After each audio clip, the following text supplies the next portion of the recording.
বন্ধুরা দেখতে দেখতে কিন্তু চলে এলো সামনে পূজার দিন। তো বন্ধুরা পূজার মধ্যে কিন্তু আশপাশে যারা হিন্দু ধর্মের লোক আছে তারা কিন্তু এরকম মূর্তি পূজা করে থাকে এবং অনেক ধরনের মূর্তি তারা বানিয়ে থাকে। তো বিশেষ করে কিন্তু আমাদের আশপাশে সকলেই কিন্তু এরকম দেখার জন্য গিয়ে ভিড় করে সেখানে এবং সেগুলো কিরকম কি করতেছে দেখতেছে বা অনেকে এগুলো দেখে ভালো লাগে তাই কিন্তু সবাই দেখতে যায়, ঠিক আছে?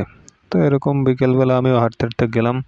তো আশপাশ দিয়ে দেখলাম তারা সবাই কর্মব্যস্ত অবস্থায় আছে। সবাই পূজার জন্য প্রস্তুতি নিচ্ছে।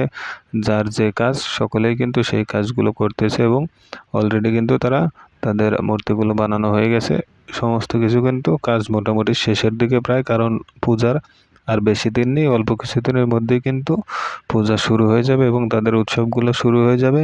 তো উৎসব শুরু হতে শেষ পর্যন্ত কিন্তু তাদের যত সমস্ত আয়োজন আছে সবগুলো কিন্তু মোটামুটি এখনই রেডি করার চেষ্টা করতেছে সবাই মিলে এবং সকলকে আমন্ত্রিত জানানোর চেষ্টা করা হচ্ছে।